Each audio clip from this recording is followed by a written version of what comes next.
Hey everyone! Today on Classic Action Figures, we are going to be taking a look at the Playmobil Set 9220, the Ecto one from Ghostbusters. The Ghostbusters is the first entertainment license done by Playmobil, and this set features the iconic vehicle from the 1984 movie. Here's a look at the front of the box. First, I'd like to point out that this is a fantastic looking box, and it's very different from the traditional blue Playmobil box. On the front, you can see the Ghostbusters name and logo down on the right side of the box. In the middle, you get a great image of the Ecto one, along with the two included figures. You can see the recommended ages and the piece count on the lower right, and on the upper left side you see the Playmobil logo, along with a brief note regarding the sound and light feature found on the toy. Speaking of the two figures, it's interesting that Janine is named by her first name, but Winston Seddenmore is named by his last name. She does have her last name on her uniform badge, so it's a bit strange that they use her first name on the package. On the other sets for this series, they always use the last name for the characters. Anyway, here's a look at the back of the box. You can see all the included accessories, as well as the fully assembled vehicle. You also see that the vehicle requires 3 AAA batteries in order for the electronic features to function. Needless to say, there are no batteries included in the package. On the left side of the box, we see the same picture from the front, along with the Ghostbusters logo and the set number. On the right side of the box, you see the pictures of the 2 Playmobil figures included and the same Ghostbusters logo and set number.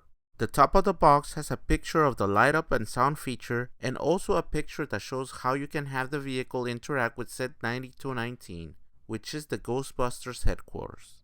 Finally, on the bottom of the box, you see a picture of the removable top part of the vehicle, which also houses the batteries and the light up features. One small note is that the box opens in such a way that it can be used to store the vehicle when you are not using it. I think it's a nice feature so that you can preserve the box if you'd like.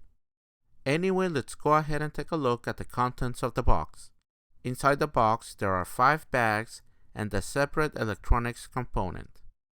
These are not numbered or labeled, but there aren't that many pieces in them, and they seem to be quite well assorted by their function. The set requires a bit of assembly, but it's not too hard to piece together. As you can see, the instructions are quite clear for this set. There's also quite a few stickers to place on a few items, so we'll go over those as well. First, let me quickly show the main body of the vehicle. This looks amazing.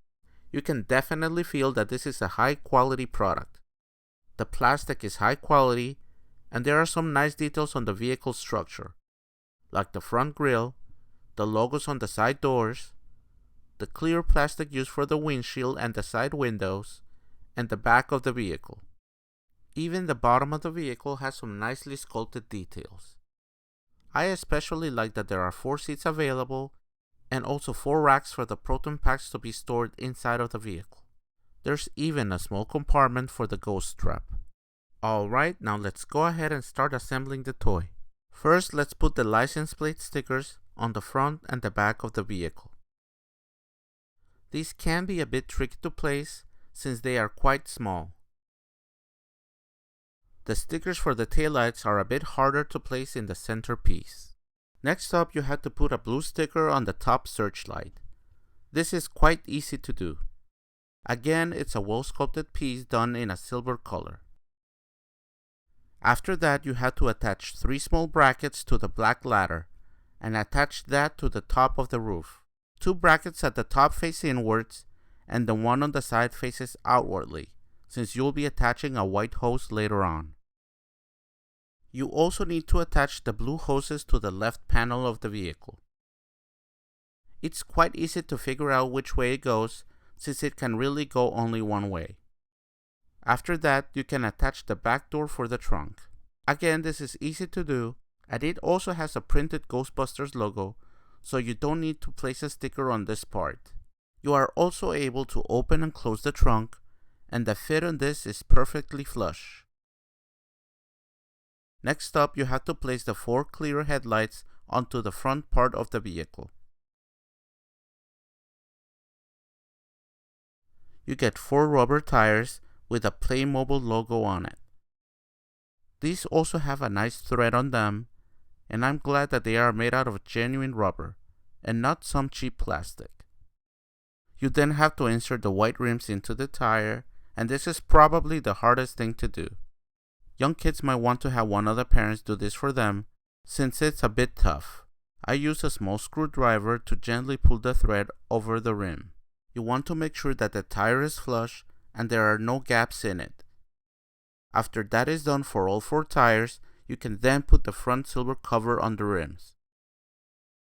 And you also have to put the black struts to the other side so that you can then insert the tire assembly underneath the chassis.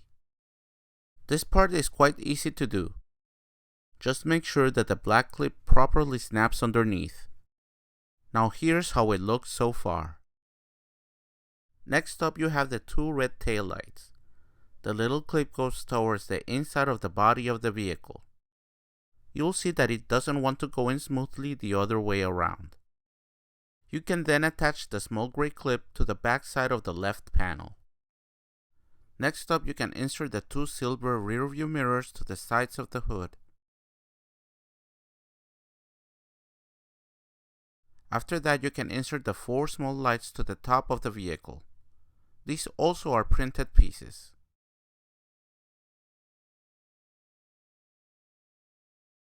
Now you can insert the batteries into the electric assembly. You must first unscrew the small battery compartment underneath. You'll need 3 AAA batteries, and there's a diagram showing you which way they go. There's a separate button for the lights and for the siren. The siren automatically shuts off after a few seconds, but the lights continue flashing until you press the button again. After the assembly is ready, you can simply attach it to the top of the vehicle. Okay, let's go ahead and test the feature.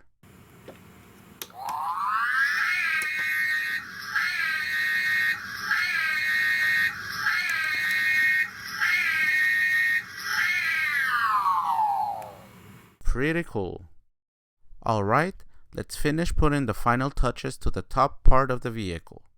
You must now assemble the small white post and the round plastic assembly. You also need to apply stickers to these 2 parts. It can be a bit tricky to get these to look just right, so if the kids are not comfortable doing this, you can have an adult help them out. And this is how they are supposed to look. You attach the white post on top of the black piece sticking out on the back, and the round assembly goes right next to it. After that, you can insert the 2 antennas onto the vehicle. One goes inside the gray clip at the back, and the other one goes up front on top of the right side of the hood. Next up is the white hose. Just be very careful when you're unpacking this part from the rest. I used a small scissor to cut off the tape, and unfortunately I damaged one of the small black hoses. Anyway, the white hose goes on the top, next to the black ladder, and the other side of the hose clips to the ladder. Okay, now you must apply a sticker to the gray brick piece that has the 2 different sized pegs.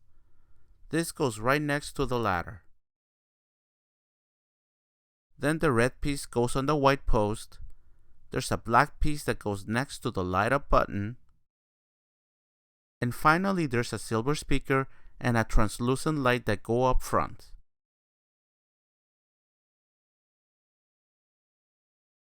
After that, you have to apply stickers to the green canister. And you also have to attach a small piece to this part as well. The green tube can then slide onto the brackets at the top. Finally, you can insert the 2 yellow tanks to the black hose and peg the center part to the top. The 2 tanks then attach facing inwardly towards each other, like this. Now we can put together the proton packs. The cool thing is that the actual proton packs have all the details printed, so you don't have to worry about putting stickers on these. Just be very careful with the small black hoses, since they are quite delicate and can easily break. The front of the proton pack assembles directly with the back piece that goes on the figure. And then you connect one side of the hose to the proton blaster, and the other to the bottom part of the backpack. You can then attach the proton rays, or you can attach the handle to the side of the proton pack. The details on the actual proton rays are quite nice, and they are done over a translucent piece of plastic.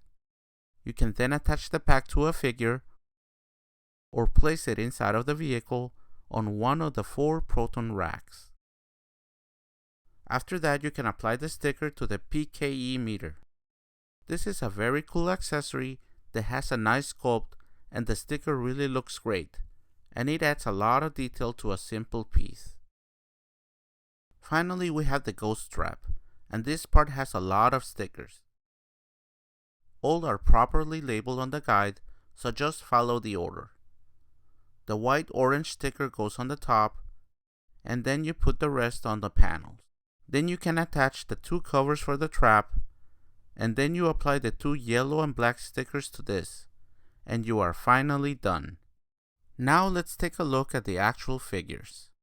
First is Winston Sedamore, and he has his Ghostbusters patch on the right arm, an elbow guard, and a painted detail for the sleeve. The front also has some nice details like the zippers for the pockets, his name badge, the belt, and the accessories on the belt. Articulation is the same as all standard Playmobil figures. The head can move side to side, the arms can rotate 360 degrees, the hands can rotate as well, and both legs can bend forwards at the waist. Next up is Janine Melnitz, and she also has a Ghostbusters outfit. She never appeared like this in the movies, but she actually wore the outfit several times on the animated series. The print on both of her arms is the same as in the previous figure, but the torso piece is a bit different. It has a different sculpt, and she also has different tools on her belt. Now let's go ahead and take a look at the completed set.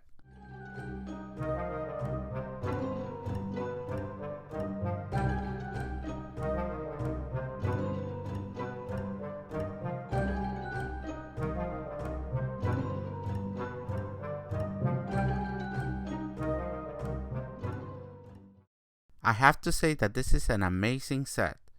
It might seem a bit pricey at $45, but considering that it has a light up and sound feature, as well as rubber tires, that it's not too bad considering that it's a licensed property. Overall, I can't recommend this set enough if you are a Ghostbusters fan or a Playmobil enthusiast. The figures are great, and even though we don't get any of the 3 main characters on this set, the other figures all come in far more affordable sets. Anyway, I hope you liked this review. Thank you so much for watching, and stay tuned to Classic Action Figures for more toy reviews. Until next time, take it easy.